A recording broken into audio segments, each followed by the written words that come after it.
Thank you, Madam Presiding Officer, and thank you to all who have contributed to this debate. I think for the Tobagonians looking on, this is not a bad start for 2020.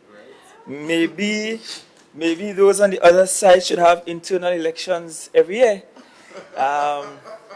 It will shake people up a bit and bring them more to seeing the real vision and hopes of the people of Tobago, and will make them even more magnanimous.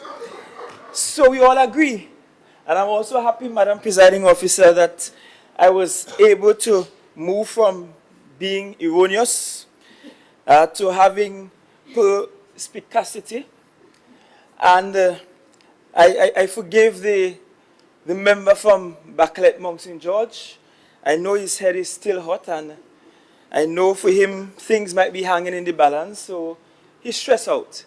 But I want to be very clear that the motion in no form or fashion made any negative assumptions about what the Executive Council is doing, have done, or is not doing.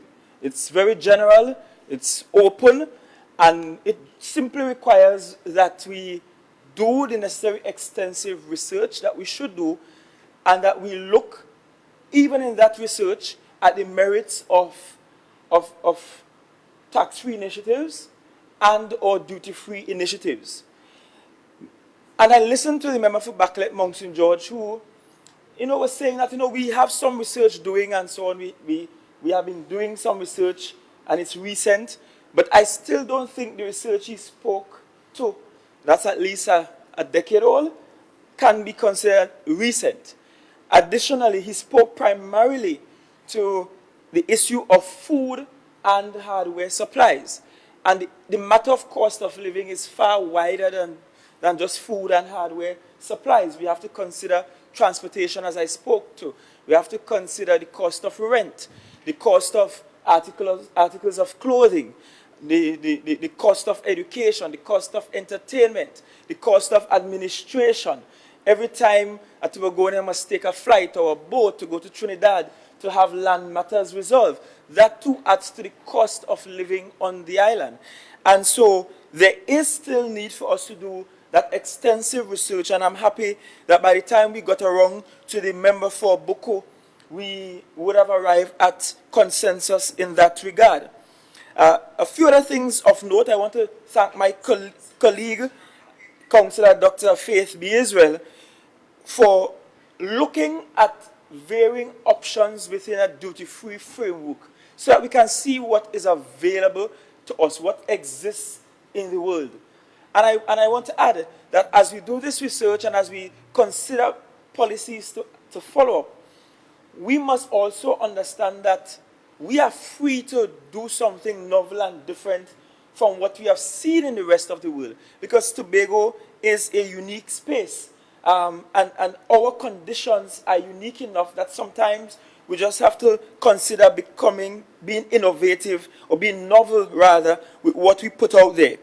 I wish to also say to the member from Boko that I am not as sold on a tax-free island, because while I agree that this arrangement could become part of the new Tobago House of Assembly, the new Tobago Island government that we want, that body that will be far more autonomous. And while at the present moment, we are raking in 200 to 300 million in taxes, at some point in the future, I want to see a Tobago where all multinationals pay their taxes in Tobago for the businesses they do in Tobago. And that will include the banks. That will include the oil companies in our waters, because we are not allowing the central parliament, the central government, to pass an arrangement for Tobago where we don't have some form of control or jurisdictions over our sovereign waters. And so to throw the idea out of tax-free arrangement and predicate it on $200 to $300 million of taxes that we collect now might be a bit short-sighted, because down the road our taxable capacity ought to increase with an increase in our autonomy. And that's the only reason why I wouldn't go full tax-free. And I will let the member know that one of Tobago's famed economists suggested that we should finally put the motion as tax-free. And I said, let's not be too busy with that arrangement. But it's worth considering. Because at the end of the day, Madam Presiding Officer, we are agreeing that the cost of living on the island of Tobago is exponentially higher than Trinidad. We are agreeing that the cost of living on the island of Tobago provides some impediments to development on the island, provides impediments to our creativity, to innovation, to family life, to development of our infrastructure, to development of private enterprise. So we are agreeing on all of that. And we are also agreeing that we need to do something post-haste. And I want to end by saying, I want us to actually do this. Let us do this. Let us make this something that we do, not just a nice sounding motion that we pass, and then 2021 we return here. Well, some of us will return here, hopefully. And we at it again, and the problem is still there on the ground. Tobagonians are looking for us to actively address the issue of the cost of living on the island. It impacts all of us. Yes, that includes assemblymen. That includes secretaries. It impacts all of us because we live here. And so hopefully with whatever arrangements we are able to come up with out of our research, we will be able to drive sectors like the tourism sector, drive sectors, indigenous sectors, that is especially those within the food sector, especially those in arts and craft, drive those sectors upwards so that the taxable capacity of the island will simultaneously increase, and so that we will all be able to afford to live on the closest thing to heaven, Tobago. Thank you, Madam Presiding Officer.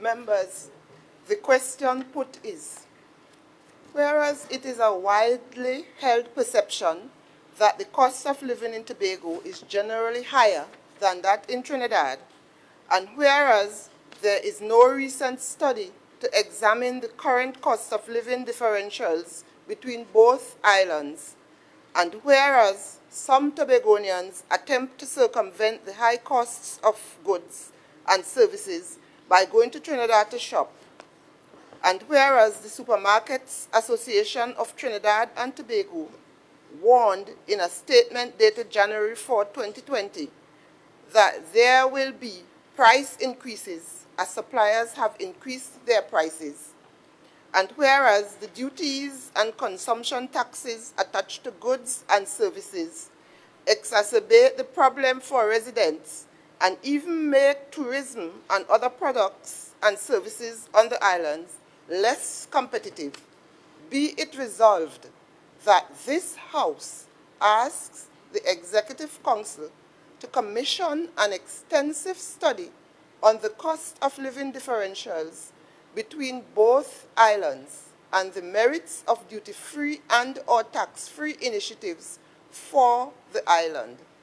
And be it further resolved that the report of this study be laid in this House, and that this study be used to inform policy initiatives to treat with the economic realities of Tobagonians.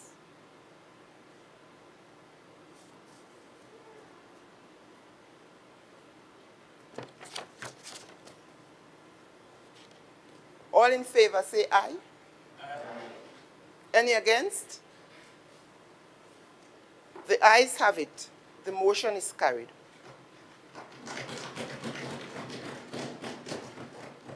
Leader of Assembly Business.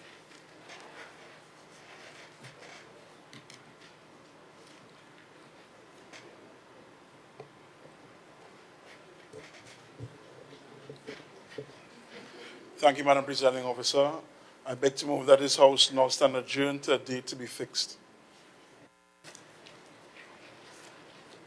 Members, the question is that this House stands adjourned to a date to be fixed. All in favor say aye.